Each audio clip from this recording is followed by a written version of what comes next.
Raindrops poured down from the dark sky, overflowing the beaten banks of the hundreds of rivers that winded through rain country. Its largest river fed into a lake that surrounded the hidden rain, a city full of swaying metal towers with inhabitants that stole whispered conversations under bamboo umbrellas.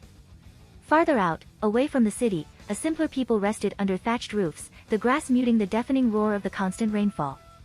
Beyond the last hut, the land plunged sharply in a cliff, and thick clouds swept over the edge, filling the floodplains below. It was there, beyond the towers, the huts, and the floodplains, that an immense cave rose out of seemingly nowhere.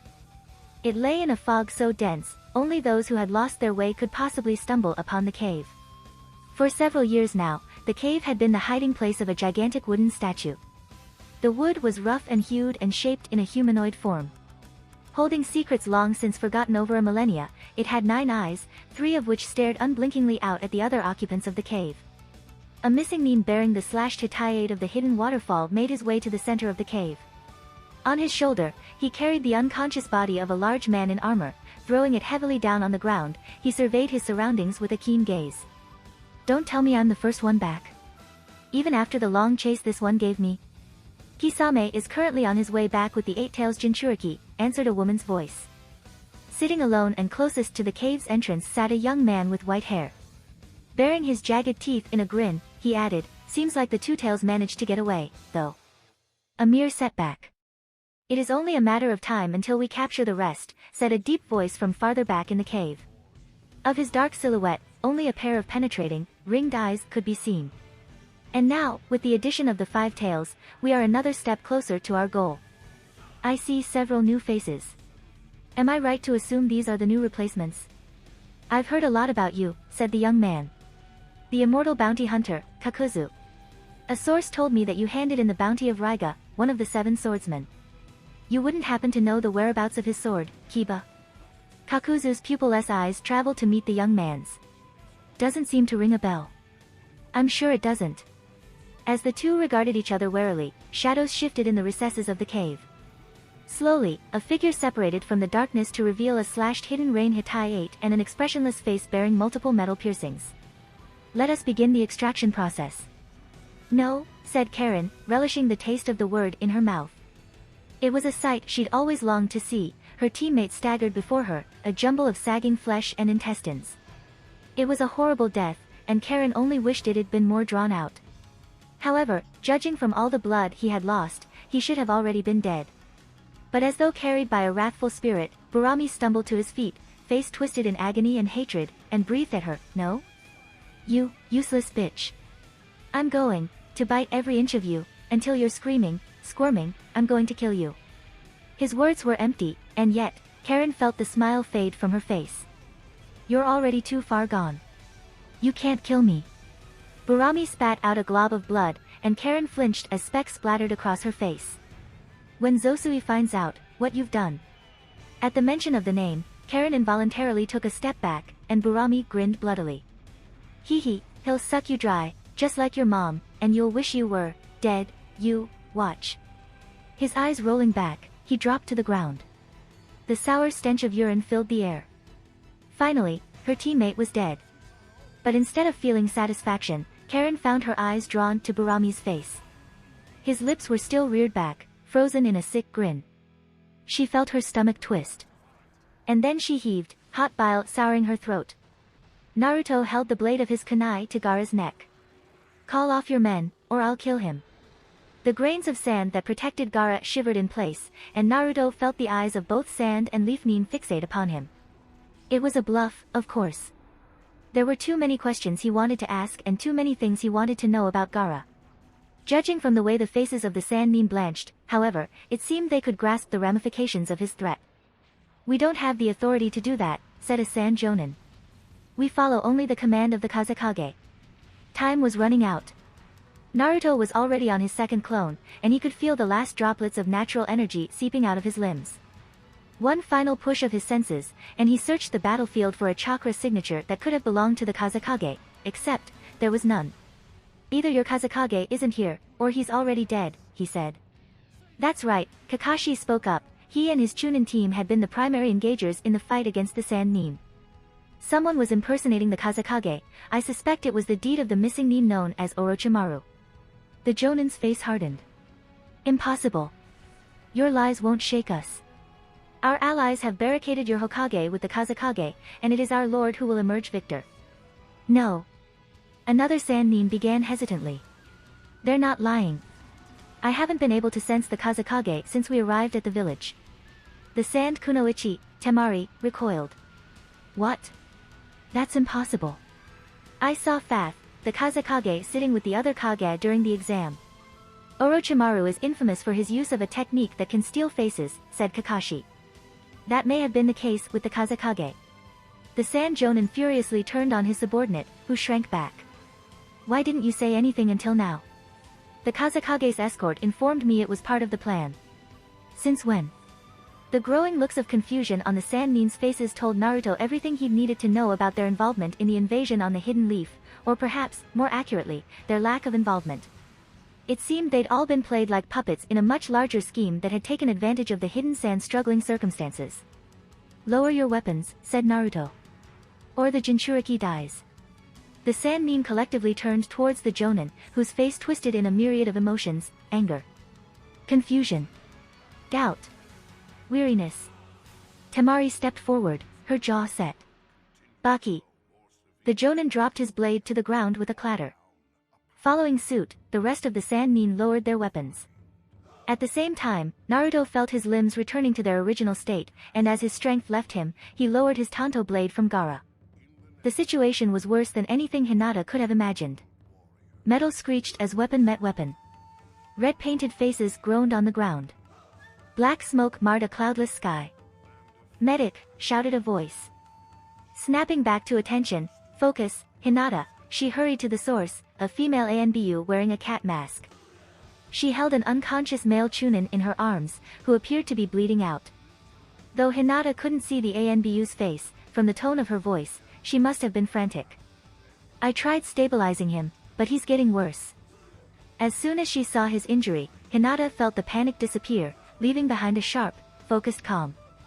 Lay him flat on the ground, she commanded. And if any enemy ninja approach, protect us. With a swallow, the ANBU nodded. Hinata activated her Byakugan, and the injured man's body revealed itself to her. A deep gash stretched across his abdomen, a wound that, while serious if left untreated, was not immediately life-threatening.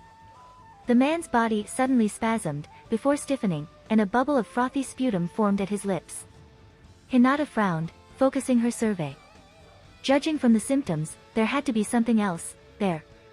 It was faint, but obvious now that she knew what she was looking for. Some kind of foreign agent was in his blood, shutting down his system. The moment it reached his heart, the man would go into cardiac arrest. All of a sudden, the female ANBU flung out a shuriken that embedded itself into the forehead of a ninja from the Hidden Rain, who dropped to the ground. In the same breath, she formed a tiger hand seal before blowing out a fireball at another rain assailant. Meanwhile, Hinata concentrated her chakra into her fingertips and pressed them around the areas she could see the foreign agent, blocking any further progression. Then, her hands glowing with the faint aura of medical ninjutsu, she guided the worst of it out of his system. Black liquid pooled out of his facial orifices, and the effect was immediate, as the man shuddered once, before relaxing. His eyes fluttered and then opened. "Hey 8, cried the ANBU, jumping to his side. Suddenly, Hinata heard a moan. 50 feet away, the foreign ninja that the ANBU had defeated lay on the ground, their body scorched and still sizzling. The awful smell of singed meat filled the air. Half their face had melted away, but they were still alive. A sunken eyeball in a lidless socket turned towards Hinata. Her chest ached. Quickly joining their side, Hinata sheathed her hands in chakra. Placing them over the ninja's chest, she stopped their heart, and with one last sigh, the ninja fell silent. A bead of sweat trickled down her temple. Wiping it away, Hinata straightened up and surveyed the battlefield. Spotting another leaf nin splayed across the ground, she hurried towards them. There was much left for her to do. And while she couldn't get to everyone in time, she would do her best. Too much. It was all too much for Karen. Too many people were dying. One by one, chakra signatures all around her were being rapidly extinguished, like candle flames in a maelstrom. While on an unprecedented scale, it was not an unfamiliar sensation for Karen, who curled up into a tighter ball inside her dark hiding place. In a flash, she found herself transported back to her hut in grass country, dark night peeking through the cracks in her ceiling. She could hear an odd clattering sound, and for a moment, Karen wondered if Zosui had found her. She tensed, waiting for his iron grip to clench around her arm, when she realized she was alone, and the sound was coming from her chattering teeth. No more, she thought. Something heavy crashed outside onto the wall of the shed, and she wondered if it was Burami, still howling for her. Perhaps his blood, still splattered across her face, had summoned him. No, she thought, squeezing her eyes shut. But despite her words, she could still feel hands grabbing her, pawing at her. Phantom teeth chomped on her arms, and she felt the drain of chakra leaving her. Clink. Clink. Clink. While Karen knew none of it was there, she could almost feel it, the cold metal of chains encircling her ankles and binding her. They bit into her skin, leaving them raw and stinging painfully. They held her there, and she wondered if that was all her life had ever amounted to. Maybe, she thought, she just wasn't strong enough. Just like her mother hadn't been. Tears pooled up at the corners of Karen's eyes and slid down her cheeks, before landing on her shoulder. It was then, in that instant of utter darkness, that she sensed him. Though his chakra had disappeared for a while now, all of a sudden, she could sense it again, quiet, yet resilient, reserved, yet beautiful. In a village filled with chakra signatures as numerous as the stars, his alone glowed with the light of a setting sun. Karen clambered up to her feet, her head clearing. That was right. She was no longer a child, trembling in her hut. She was a kunoichi in a shed at the periphery of the Hidden Leaf village. She took a tentative step forward, and felt the jerk of chains pulling her back. No, Karen thought again. Eyes still shut, she reached out with her mind's eye, and again, she could feel his chakra signature.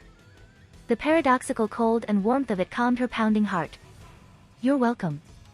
In the dark, Karen reached out with her hands and pushed the doors of the shed open. Stepping forward, the warmth of sunlight fell across her face and the screams of battle that she'd muted returned at full volume. With the one tail no longer terrorizing the area around the stadium, the leaf appeared to have gained the upper hand.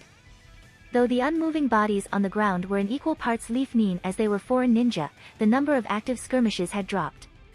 Naruto knew several large-scale battles were still ongoing. The last time he'd checked, both the Hokage and Jiraiya had been fighting against two formidable foes.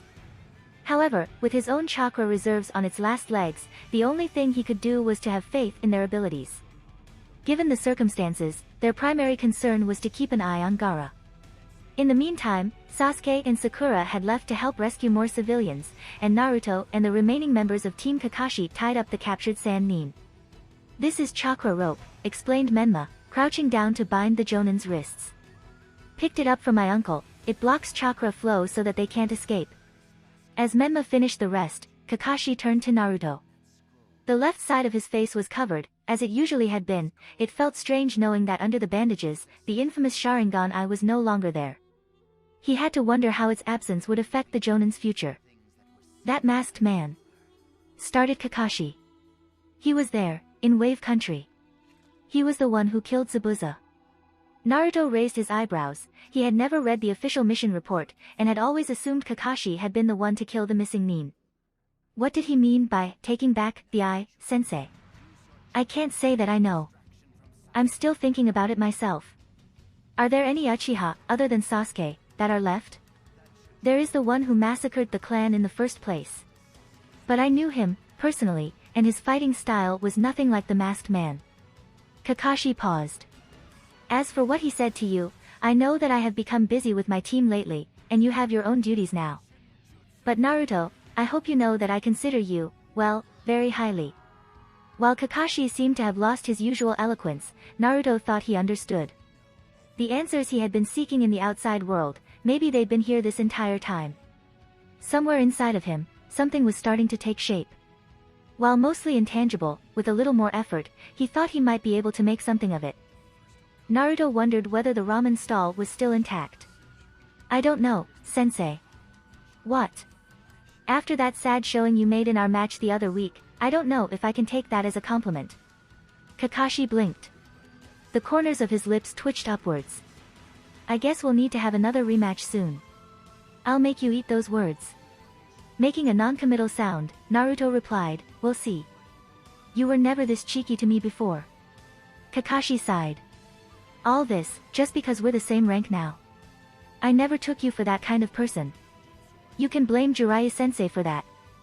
Kakashi opened his mouth to reply, when suddenly, Menma let out a shout. Shit, he's waking up.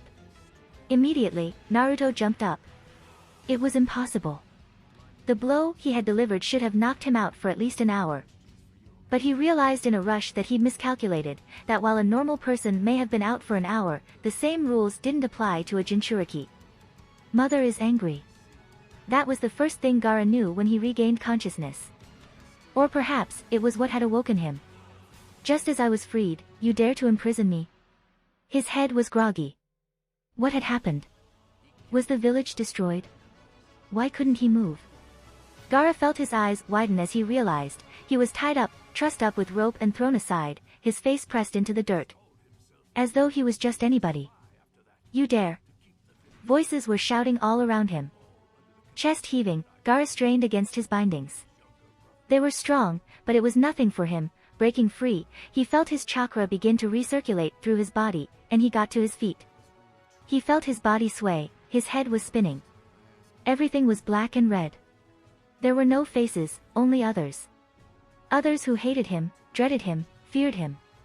His vision was rapidly turning completely red as Mother's chakra oozed out, covering him. Sheltering him. As always, Mother was the only one who understood. Gaara started to laugh, the sound ringing out harshly from his chest. He wouldn't just give himself up to Mother, as he had when he fell asleep. No, he would become Mother. Gaara, a voice called out his name. Stop. A concerned face with sandy hair appeared before him. Gaara felt his eyes widen, he knew that face. It couldn't be him. Yashimaru? His uncle, how was he here? Had he somehow returned from the dead? Was he here to complete his mission of assassinating Gaara? With a roar, he slashed the air, hearing a satisfying thud. And then silence. It had all happened in the blink of an eye. One moment, Naruto had been talking with Kakashi just outside the stadium. The next, Gaara was awake, and there was a body on the ground. It was the sand genin named Temari. It may have been a fatal blow, for she didn't stir from where she'd landed. Naruto stared at her broken body. While he'd never exchanged words with her, he had noticed her from afar. Ninpo, Shinranshin no Ju, Menma's voice cut off as Gaara let out another roar and swiped the air. A whip of sand lashed out at his bidding. Menma! Kakashi shouted. His gaze followed Menma, who just barely managed to dodge the attack, before jerking towards Naruto. Do you think you can move? Naruto grimaced. His entire body felt like a wooden block. Don't worry about me. I can still protect myself. Despite his words, there wasn't much he could do anymore, frustrating as it was. Maybe if it had been nighttime, with the moon out, he might have been able to dredge up another shadow clone to summon natural energy, but the way he was now, he didn't think he could even summon a normal clone. Please, untie us, shouted the sand jonin, his face stricken. Temari. After a pause, Kakashi quickly strode over and cut through the jonin's bindings with a kunai. If you turn on us, there will be no more mercy, he said in an icy tone. Rubbing his bruised wrists, the sand jonin nodded before rushing to Temari's side. Will you be okay, sensei? Naruto asked. Kakashi turned back to him, his eyebrows raised. I may not have the Sharingan anymore, but I do still have 1,000 jutsu under my belt, you know. You watch yourself, Naruto. In a flash, he was gone. The emergency painkiller Kakashi had taken was kicking in. The agony in the left of his skull had ebbed away to a dull, manageable pain, and the fog in his head was clearing. Oddly enough, aside from the blatantly missing eye, Kakashi felt good. While some of it may have been from the adrenaline rushing through him, he had always suspected the ever-active Sharingan to be draining his chakra, not unlike a leech. With it ripped away, Kakashi could feel surges of chakra bellowing up from within. Unlike before, Gaara's body had started to undergo transformation. Half his face had distorted into a sand-colored beast with pitch-black eyes, and the same side of his body had grown a large claw and the beginnings of a tail. It was clear he was an uncontrolled Jinchuriki. Kakashi didn't know whether it was out of any fault of the host, or an indication of a faulty seal. Whichever it was, he felt a surge of pity for the boy. The confusion, the hatred, he couldn't help but see something of Naruto inside Gaara. And maybe a little of himself, as well. "One tail," he said. "It's time you went back inside." Feral eyes veered, and Gaara sprung towards him. Concentrating a churning ball of chakra into his hand, Kakashi dodged the blow. While his aim would inevitably be off, he'd been making mental adjustments with every movement he took, and without hesitation, Kakashi slammed the Rasengan into Gaara's back. It was a direct hit, albeit on a shield of sand that automatically rose up to meet his fist. Making an explosive dust storm upon impact, a half-scream, half-roar sounded. Landing on his feet, Kakashi silently marveled at how little the Rasengan had drained his chakra reserves. Unfortunately, as expected, the attack seemed to have enraged the Jinchuriki more than injured him, as a gigantic claw suddenly jumped out and swiped at Kakashi. Quickly summoning a shadow clone, Kakashi swapped places with it, leaving it to distract Gaara while he observed from the shadow of a shattered building. Kakashi could batter at it however long he needed, it would be tough to get through the sand defenses of the infuriated Jinchuriki. At least, not without an unacceptable level of collateral damage to the village. "Sensei," said Menma, appearing beside him. "Should I try using my mind transfer jutsu on him?" "No," Kakashi replied immediately. "His mind's too unstable right now." "Then what should I do?" Before Kakashi could answer, he heard a high-pitched shout in the distance. "Naruto!"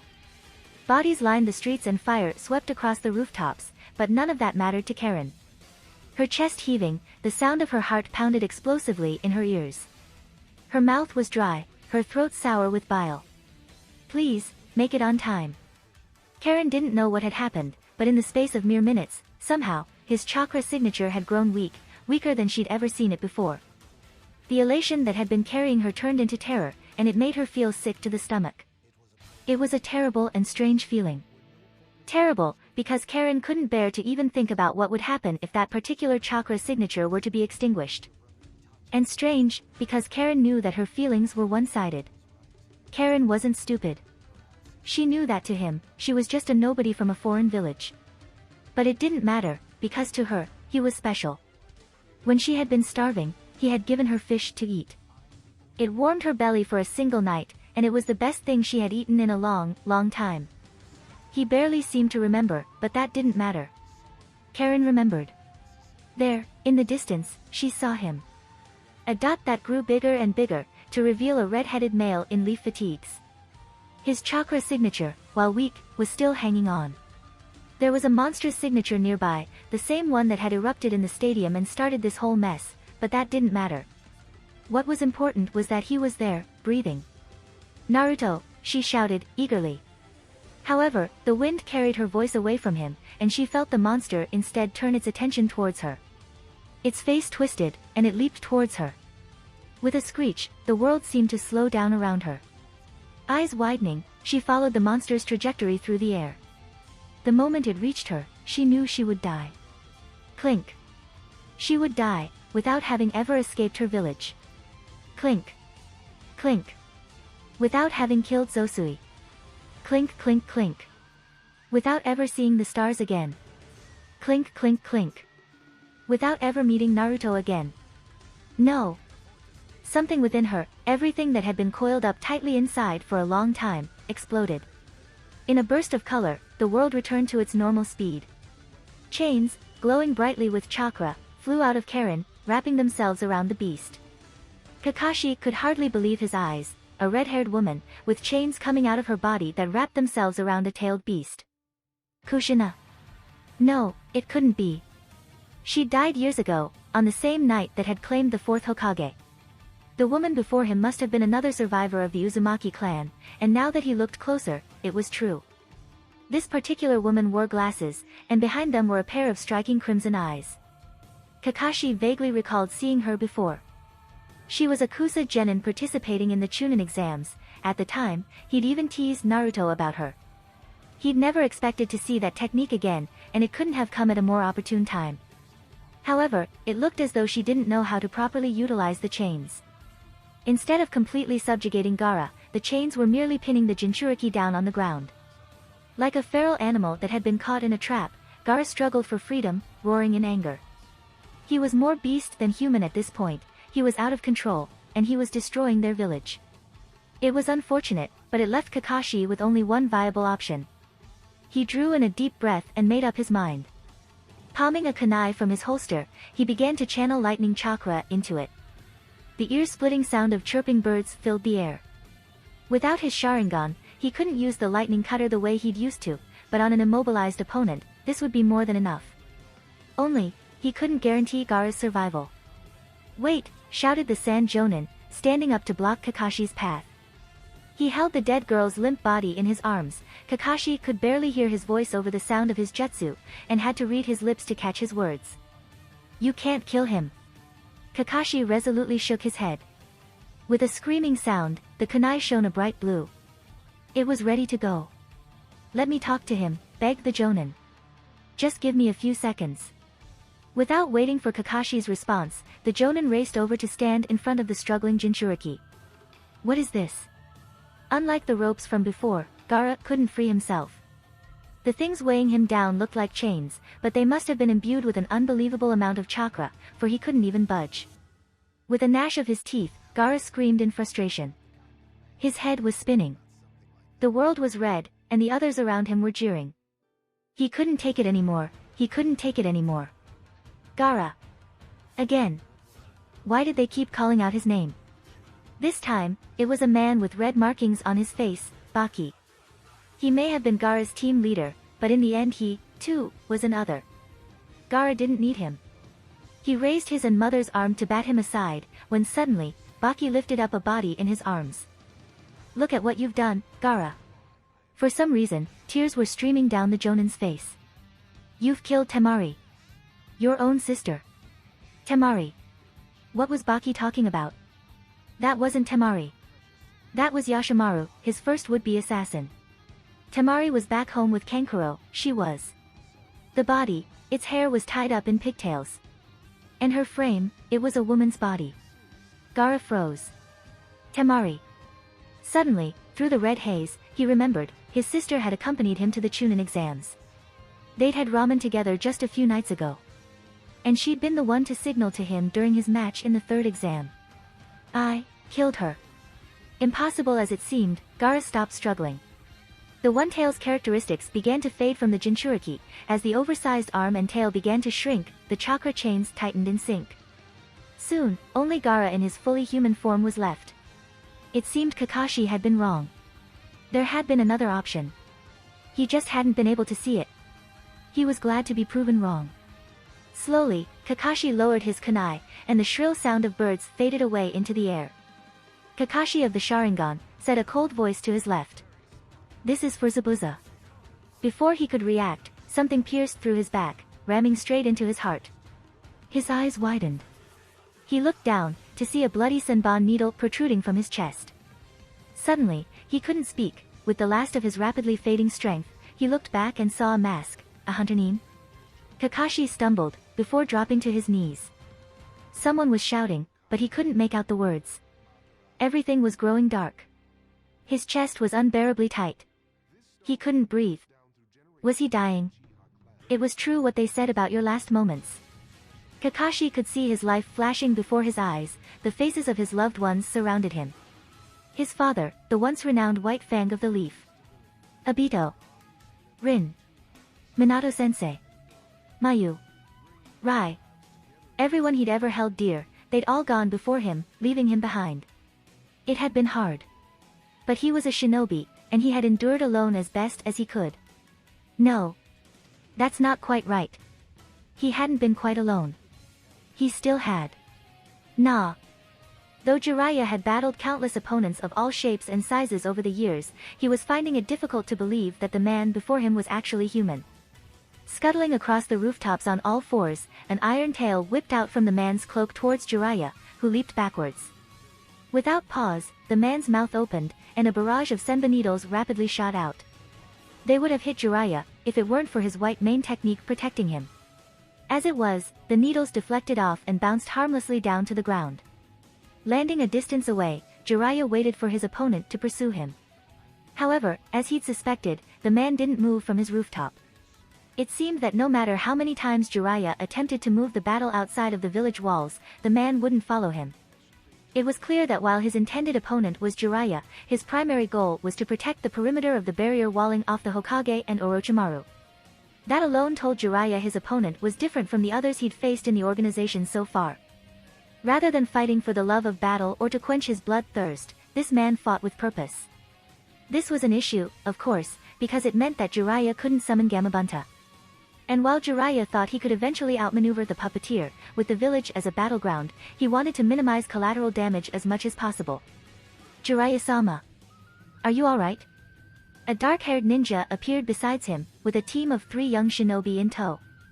If it isn't Asuma, exclaimed Jiraiya.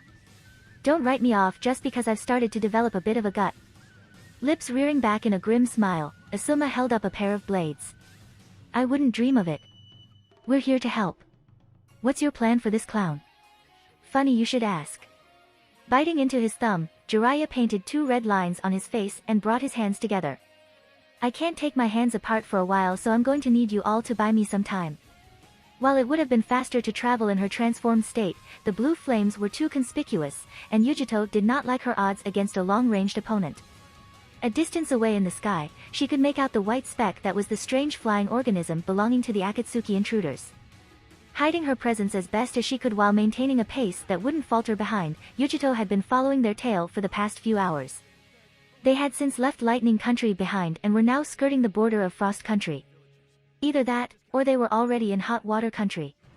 Yujito wasn't always the best at sensing direction. Slowly but surely, Yujito could feel the drain of the past day beginning to weigh her down. The village had burned down to ashes. The wreckage was gone. Her friends were all dead or missing. I, for one, am finding this new situation very agreeable, purred the 2 tails. Despite herself, Yujito didn't even have the energy to snap back as she usually did. It wasn't as though she had expected the cat demon to have any tact in the first place. She had far more pressing matters to consider. Unexpectedly, her silence seemed to unsettle the 2 tails, and it fell blissfully silent, allowing Yujito to think as she raced through the tundra, eyes fixed on her target. The moment to strike would be when the intruders landed. Whether her opponents were number 1 or 2, or the entire Akatsuki organization, it didn't matter. Yujito didn't know if Killer Bee was even alive, nor what the Akatsuki were trying to accomplish. But she couldn't leave him behind. Not again. Watch out. Asuma, who had been weaving in and out of their opponent's offensive, let out a roar as another storm of senbon rained down on a rooftop. His lone female student threw herself out of the way in the nick of time, when suddenly, she froze, collapsing in a heap of limbs. A small gash on her arm gleamed bright red. It seemed a single needle had brushed against her. Poison! Ino, shouted her teammates, rushing to her side. As Jiraiya had feared, their opponent seemed to be overpowering Asuma and his team. It was difficult to sit back and allow them to cover for him. Fortunately, his preparations were nearly complete. In a burst of cloudy smoke, 2 toads appeared on his shoulders. Fukasaku and Shima, his longtime allies who gathered natural energy for him. And I thought you didn't like this form, said Fukasaku. Jiraiya grimaced, as he felt his nose growing bulbous. Now is not the time to be particular about my appearance. His senses rapidly scaling up, Jiraiya noticed something interesting about his opponent. Everything he could see of the man, whether it was the face, oddly stiff in its movements, or the tail, appeared to be connected to thin chakra threads. A puppet. That explained the unnaturalness of his enemy. It wasn't human after all, but a puppet. Jiraiya had heard of the rumors of the master puppeteer within the Akatsuki's ranks, and now he had a face for the name. Sasori of the Red Sand. Unlike a normal puppet, however, the chakra threads appeared to be leading inwards. Jiraiya had never seen the like, and yet the more he thought about it, the more sense it made. Was the actual puppeteer inside the puppet? Fall back. Jiraiya shouted to Asuma. Take your team to safety.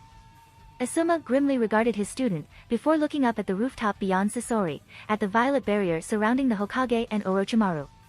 Looking torn, he said, Please, protect my father.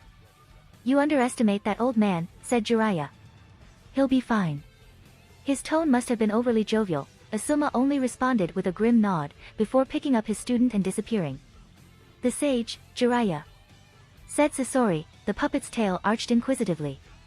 I've heard much about you. You will make a most excellent addition to my collection. It happened in the blink of an eye. Shima and Fukasaku's tongues burst out, and Jiraiya leaped forward. One muscular tongue wrapped around Sasori's tail, neutralizing it, while the other bound the puppet's mouth. Jiraiya pulled back his hand to Rasengan the puppet to oblivion, when Sasori raised his left arm, revealing what appeared to be a torpedo. A good puppet master always had another trick up his sleeve. But, they had never had to face off against a toad sage. Jiraiya's white mane rose up to defend him from the impending shrapnel, and his fist connected solidly with the head of Sasori's puppet. The puppet was surprisingly durable. While it was a blow that would have pulverized anyone else's head into pieces, in the case of the puppet, its face caved inwards, before the entire puppet blew back, spinning bodily through the air. It crashed into the roof of a nearby building, sending the entire infrastructure crumbling to the ground. Jiraiya winced. Oh dear. Jiraiya, chided Shima. There's no time for that now, the barrier. Fukasaku urged. With one last look down at the rising smoke, Jiraiya leaped up the tiled rooftops to his target, for violet walls rose up around several different figures who appeared to be locked in combat. Several. Taking in the faces of the new combatants, Jiraiya realized with a jolt, they were the first and second Hokage, apparently back from the dead to follow Orochimaru's every bidding. Just what had his old teammate been up to over the years? Several ANBU, apparently helpless to do anything besides shout verbal encouragements, observed the battle from outside the barrier. Even if the shape and form are the same, they're neither the first nor second Hokage. I know, responded the third. Despite his words, Jiraiya knew his teacher. The internal turmoil he must have been feeling at fighting the previous Hokage would no doubt cause him to subconsciously hold himself back. Jiraiya had to step in, and fast. Besides, this was his fight. But before he could make a move, Jiraiya tensed, and leaped up, just as a wave of puppet arms crashed into the rooftop. As he flew back, he looked down to see a red-headed man in Akatsuki robes regarding him from the ground. A large, hulking puppet hovered in the air behind him. I'd been wondering when you'd clamber out of that wreckage, Jiraiya called out. Ajisai's mission had seemed simple enough, keep an eye on the Jinchuriki, and if it seemed like he was going to get away, crush the wooden scarab they'd given her. Presumably, it would alert whoever was controlling the scarab. However, it was easier said than done, as was usually the case. Once the Jinchuriki transformed, Ajisai and Haku were forced to retreat, and Ajisai was forcibly reminded of the existence of powers she couldn't even fathom. It was another awe-inspiring display of Lord Payne's prowess, and she was honored to be even given the chance to observe from afar. But for some reason, this time, Ajisai found it harder to swallow than usual. Surprisingly, the hidden leaf didn't back down without a fight. After several others kept the beast at bay for some time, Ajisai watched in disbelief as a leaf nin eventually showed up and, with a single blow, forced the beast to transform back into the Jinchuriki. It was a world utterly unbeknownst to her, and Ajisai was prepared to crush the scarab when Haku stopped her with a shake of his head. She might have been preparing herself to turn him over to the hidden sound, but she trusted him. That was, until Haku suddenly disappeared. Ajisai froze, and looked around. Where had he gone? While he'd been quiet all day, she had attributed it to the mysterious seal. All of a sudden, she began to frantically wonder if he'd somehow overheard her conversation with the Jonin.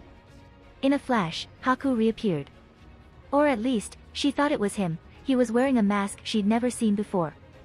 Taking a lurching step, Haku stumbled towards her, and she rushed to support him. Haku, what did you do? Run. He gritted out. The trees rustled, and a young blonde leaf nin appeared on the other side of the clearing. As soon as he caught sight of them, his face contorted in such fury, Ajisai felt herself take an inadvertent step back. Shinranshin no Jutsu, mind destruction technique, cried the leaf nin. While Haku dove to the side, Ajisai felt something very strange happen to her body. Against her will, each hand drew a kunai from her holster. As she watched on in horror, she lunged at her teammate. Clang! A blade that hadn't been there a moment before struck out to meet hers. Ajisai found herself face to face with an ANBU mask, another leaf nin. Before she could cry out, the ANBU parried her other kunai, before snaking below her defenses and elbowing her in the face. Ajisai felt her nose crack. As she let out a cry of pain, her hands reached up to her face, and she realized she was back in control of her limbs. The leaf nin yelled, "Hey, I was control," he broke off. Eyes watering and her hands full of blood, Ajisai looked up to see the leaf nin collapse to the ground. The ANBU turned towards her. Are you alright? Sorry about that. Who are you? Ajisai demanded thickly. Don't worry, I'm on your side. Reaching up with a hand, the Anbu removed his mask to reveal a young man with glasses. You can call me Kabuto. Following the third Kazekage's mysterious and abrupt disappearance, the sudden power vacuum from his absence had left the hidden sand in a state of chaos. It would not be an understatement to say that the third's disappearance had played a critical role in the beginning of the hidden sand's decline. Even now, years later, Jiraiya knew that the village was still searching for the man who'd once been hailed as the strongest Kazekage ever. Now, Jiraiya knew exactly what had happened to the third. He had become Sasori's human puppet. A wave of black iron powder crashed onto the ground just as Jiraiya leaped away. He felt a particle just barely miss his skin, and a shiver ran down his spine. He knew that a single instant's contact could have very well ended him. The depths to which man could fall would never cease to astound Jiraiya. Sasori had sacrificed a brilliant future with the hidden sand in order to obtain the third's iron sand. While it seemed the peak of foolishness to Jiraiya, perhaps the exchange was worth it for some. Jiraiya didn't know too much about the legendary technique, but he knew that if he hadn't had the toads on his shoulders gathering natural energy for him, the battle may very well have already reached its conclusion. Suddenly, Jiraiya's eyes widened. He turned back, his heart lurching violently. Just barely visible through the walls of the purple barrier, a gaunt specter with horns rose out from behind the third Hokage. "Sensei," he breathed. "No." As though listening to his pleas, the walls suddenly vanished, and Jiraiya realized the sound Nin must have released the barricade. Without a second's thought, Jiraiya launched himself through the air. When he landed, Jiraiya found himself in his worst nightmare, one that he couldn't wake up from. With a single glance, he knew in an instant what had just taken place, what the third had sacrificed. Orochimaru's arms hung like two slabs of meat from his shoulders. His stricken eyes were fixed on the third as the latter fell lifelessly to the ground. "Sensei," cried Jiraiya, rushing to his teacher's side. He propped up the third on his lap, shaking him, all the while knowing it was futile. The Reaper death seal was unbreakable, and no matter what, the user paid the price with their life. The third stirred, his mouth drawing back in a last smile. "Jiraiya, I leave it to you." And then he was gone. In the stark sunlight, without the shade of the Hokage's hat, Jiraiya saw how lined the third's face had become over the years. Bowing his head, he carefully lowered the body to the ground, marveling at how someone once regarded as a god could have become something so fragile. "Let's go," he heard Orochimaru grit through his teeth to his subordinates, who jumped to their leader's side. "I leave it to you." Standing up, Jiraiya took in a deep breath. He looked towards Orochimaru.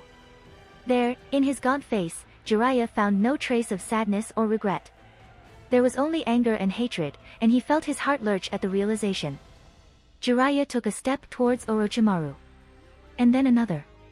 To the others watching, all they must have seen was a blur. But to Jiraiya, each step that brought him closer seemed to stretch into eternity. Eventually, there shall come a day when you will be forced to make a critical decision. That choice you make will decide which way the change goes. He had run from this decision for years, refusing to choose. He had hoped that by sticking to the path of a pacifist, it would all work out on its own. That he could become someone who could change the hearts of people with his stories, that his fragmented team would each find their way home. However, after having hoped and waited for so long, the third was gone and the village was in flames, and all at once, Jiraiya understood, some people didn't change. Not because they couldn't, but because they chose not to. While it was a bitter pill to swallow, Jiraiya knew that he couldn't run from it any longer. Memories of the past flashed through Jiraiya's head as he drew close. Orochimaru's eyes widened. Fukasaku and Shima's tongues thrust out at Orochimaru's subordinates, batting them aside. They had once fought on the same team, and Jiraiya had loved Orochimaru as a brother. He would have done anything for him. He would have died for him. Jiraiya pulled back his arm, a mass of chakra churning wildly in his hand. "Goodbye, my friend," he said soberly. A lone man, dressed simply in mesh armor and pants, staggered from the forest clearing surrounding the hidden leaf. Momentarily hunching over on his knees to catch his breath, he glanced up at the sight of rising smoke from beyond the walls. A shadow of a grimace twisting his mouth, he ripped off his hitayate and threw it to the side. A slashed leaf briefly gleamed in the light before tumbling to the ground. The man lurched forward, his mind racing. He had never expected to return to the hidden leaf this way, a skeleton of his former self, muscle withered away to skin and bone. It hurt to even breathe, so walking was excruciating. And yet, he had to move, so he did, joints creaking in protest with every step he took, lungs burning with every cough. It was after what felt like an eternity that the man reached the gates. While they should have been strictly manned, they had been abandoned and left ajar. Nonetheless, feeling some trepidation, he stepped inside, waiting for a challenge that never came. All too easily, the village sprawled out before him. He felt his stomach plummet. Even way out here, the bodies on the streets were plainly visible. While most appeared to be ninja killed in action, he could make out the remains of some unlucky civilians as well, and the sight caused his heart to ache. It was a pain even more visceral than the one he felt every waking moment. He would have wept if he'd had the strength. What had been the point of it all? Had so many innocent lives been sacrificed for the mere purpose of staving off the Leaf's destruction? He had once left the village a traitor and a murderer, and he now returned to it a dying man. He had been foolish to think that all of his plans could have made a difference. Despite his efforts, everything had gone awry, leaving him with nothing but the sense that he was a lone cog in a machine that followed no one's bidding. Still, this was his last chance. He didn't know how much longer he had left, days? Hours? It was time to put all of his plans to the side. What mattered now was that in whatever time he had left, this was his last chance to deliver all the information he had gathered over the years. His last chance to see his brother. If you like this content, don't forget to like and subscribe. See you later, bye bye.